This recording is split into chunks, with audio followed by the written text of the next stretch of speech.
Assalamualaikum warahmatullahi wabarakatuh. Bismillahirrahmanirrahim. Alhamdulillahirabbil alamin wal aqibatu lil muttaqin. Wassalatu wassalamu ala sayyidil mursalin wa ala alihi wa ashabihi ajmain amma ba'du. Mari kita lanjut. Ya, kita ngaji sedikit-sedikit ya. Yang penting istiqomah insyaallah sampai khatam. Kita masih dalam pasal yang ketiga tentang adab seorang guru kepada murid secara umum. Qala al-musannif rahimahullahu ta'ala wa adama naf'a bihi wa bi ulumihi fid dharain amin. Qal Ats-tsani. Jadi kemarin totalnya tuh ada 14. Ini kita masuk yang kedua. Ats-tsani adapun yang kedua.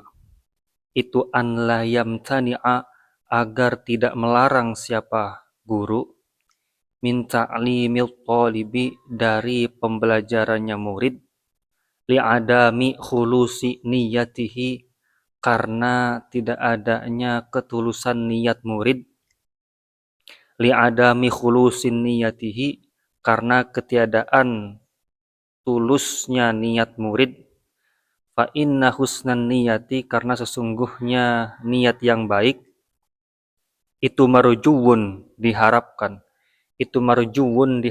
lahu bagi murid bibarakatil ilmi dengan keberkahan ilmu. Qala telah berkata siapa ba'du salafi sebagian ulama salaf. Ulama salaf itu ulama yang hidup setelah generasi Nabi Muhammad. Sahabat, tabi'in, tabi'ut tabi'in. 3 generasi itu disebut ulama-ulama salaf. Talabna telah mencari siapa kami al-ilma akan ilmu li ghairillahi karena selain Allah. Li ghairillahi karena selain Allah. Fa'aba maka menolak apa ilmu an yakuna agar ada apa ilmu illa kecuali itu lillahi tetap bagi Allah. Qila dikatakan maknahu akan makna daripada ucapan salaf. Makna dari ucapannya ba'du salaf yaitu talabna ilma li ghairillahi fa'aba ayyakuna illallah. Apa maksudnya? Fakana maka ada apa akibatuhu efek samping. Bukan efek samping. Apa akibatuhu akhir daripada cerita tersebut. Apa akibatuhu akhir daripada sya'an. Apa sih masalah bahasanya apa lupa saya. Keadaan ya. Apa akibatuhu apa akhir dari keadaan itu ansoro agar menjadi apa ilmu itu lillahi tetap karena Allah. Itu lillahi tetap karena Allah. Wali anna ikhlasun niyati karena sesungguhnya niat yang tulus, niat yang ikhlas, lau seandainya syurito disyaratkan apa ikhlas fi ta'limil mubtadi'ina pada pembelajaran orang-orang yang baru memulai, pada pembelajaran orang-orang yang baru mulai. Artinya orang yang baru belajar maksudnya. Fi ta'limil mubtadi'ina pada orang yang baru mulai mau belajar. Fihi pada murid ma'a usrihi beserta sulitnya ikhlas. Ala kathirin maka banyak ya, minhum daripada al-mubtadi'in la adda yang menolak siapa al-mubtadi'in La ada, maka menolak siapa al-mubtadi'in zalika akan itu, ya. Itunya apa? Itunya itu lau syurita fi ta'limil mubtadi'in fihi ma usrihi ala kathir. Ila tafwitil ilmi, untuk meninggalkan ilmu.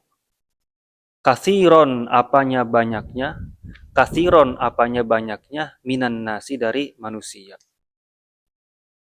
Lakinna syaikha, akan tetapi seorang guru, yuharridu,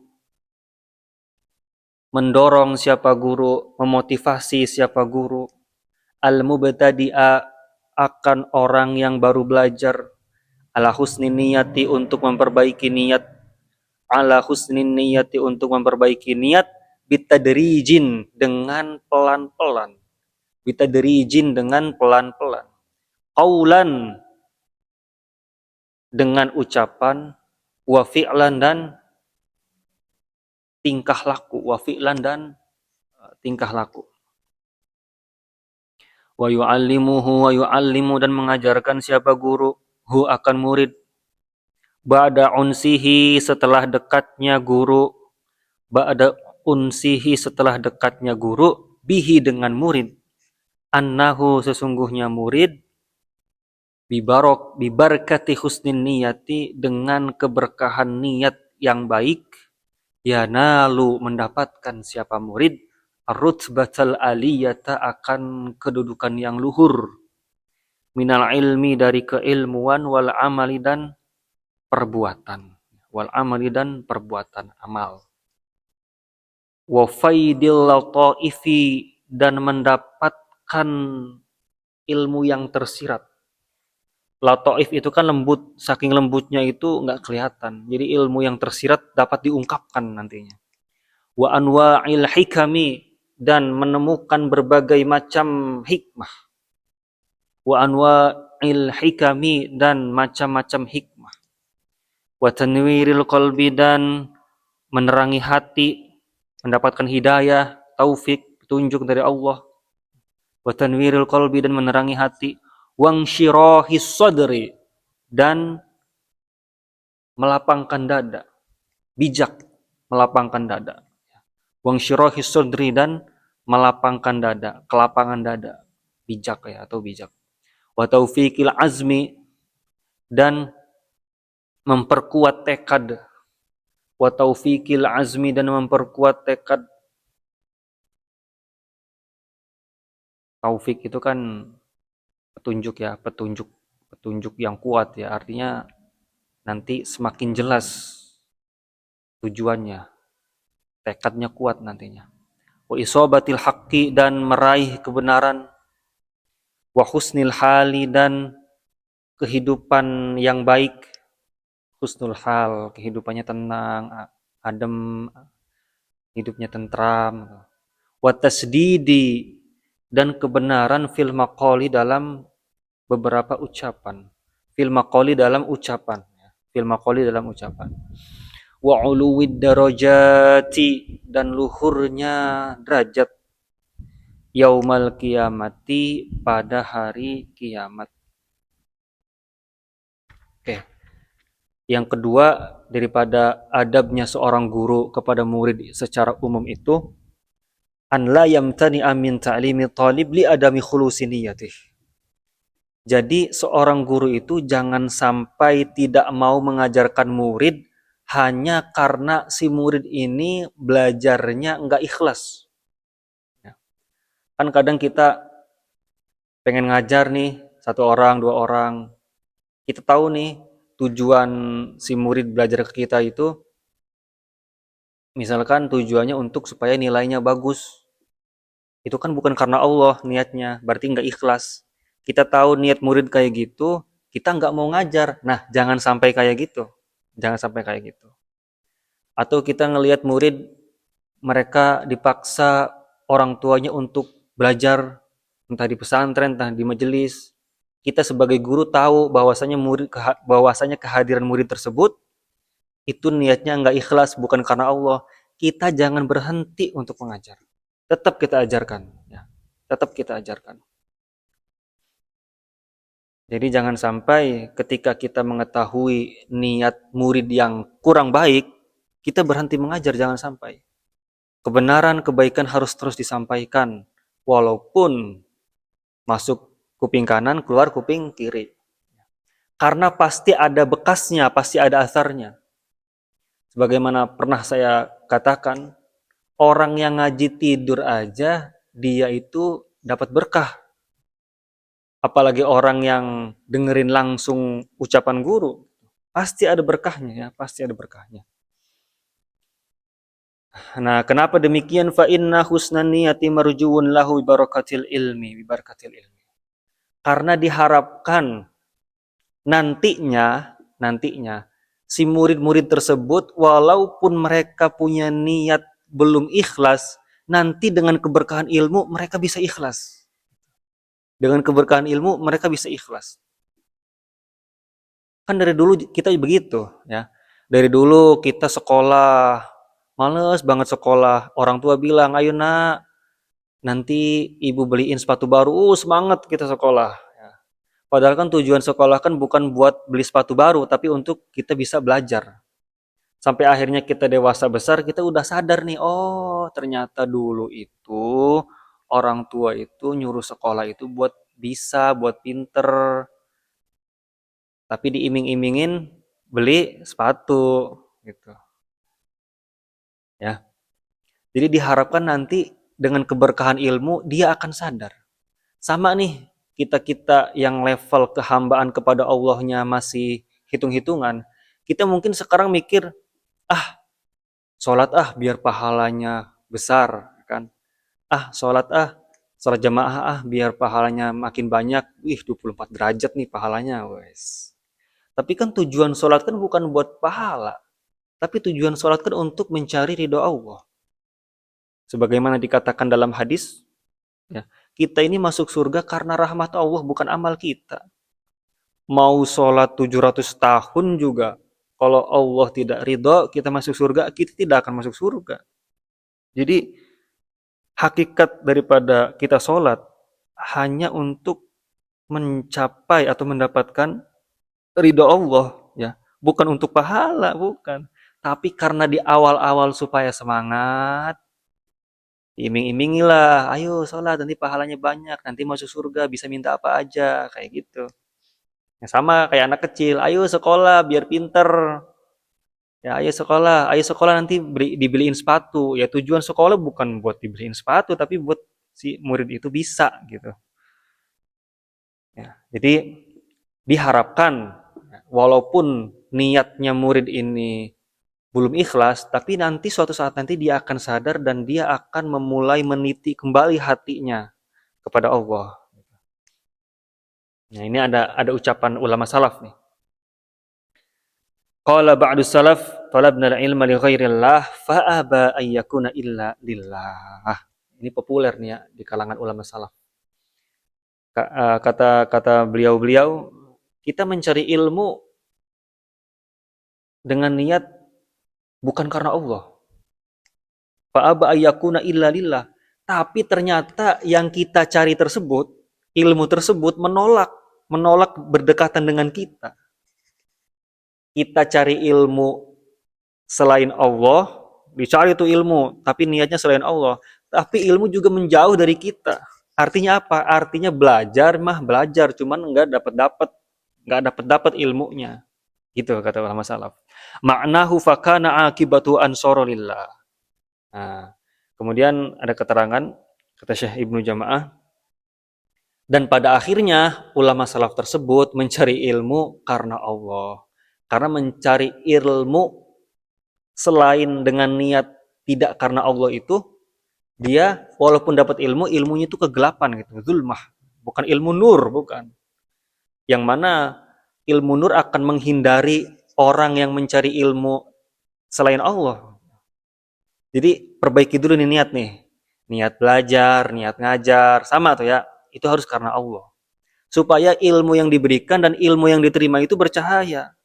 Yang mana cahaya tersebut bisa membimbing kita dan membimbing orang yang melihat kita. Kurang lebih seperti itu.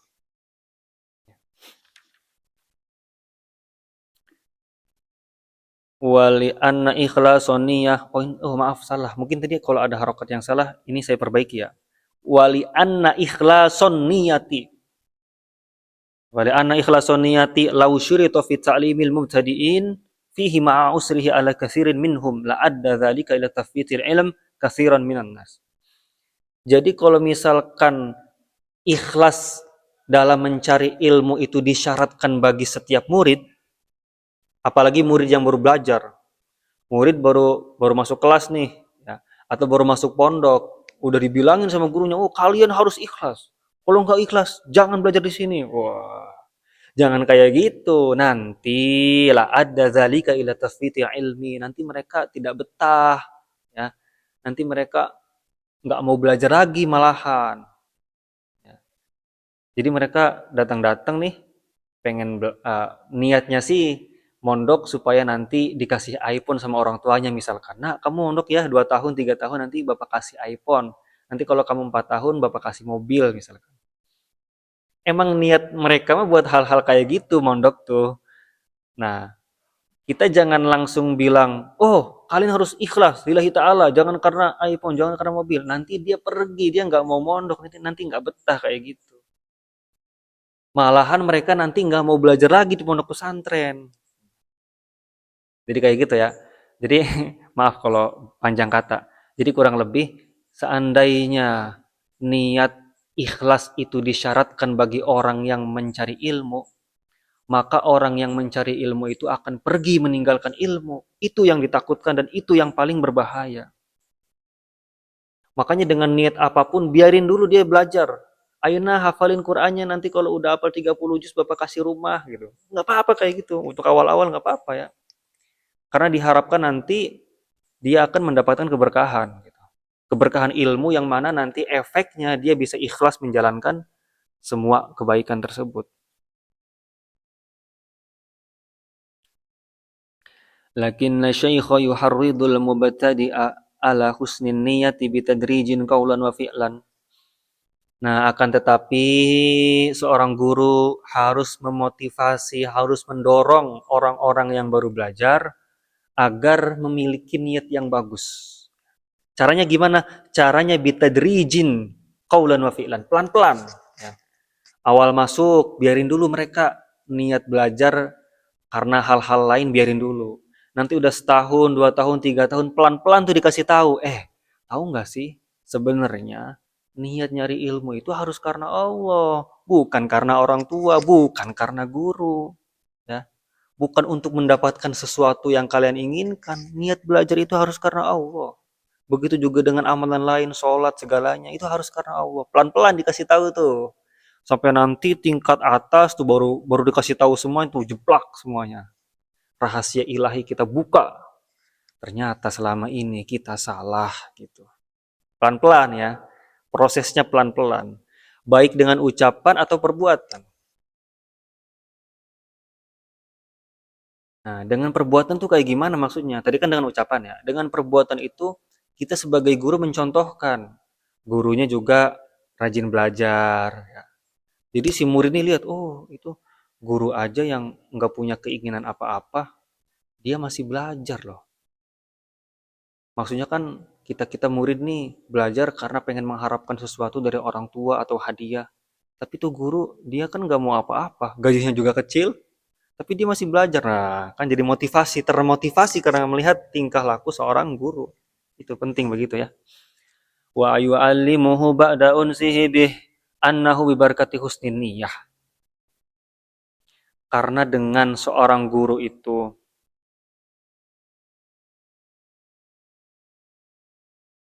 ini maksudnya begini ya. Jadi ini ini ada sangkut pautnya sama guru sebagai pengajar dan guru sebagai pendidik. Kalau guru sebagai pengajar, dia masuk kelas ngasih materi, paham nggak paham, cabut. Guru pengajar. Tapi kalau guru pendidik, masuk kelas, kasih materi, kasih praktek, nanti di luar kelas, dia akan memperhatikan muridnya.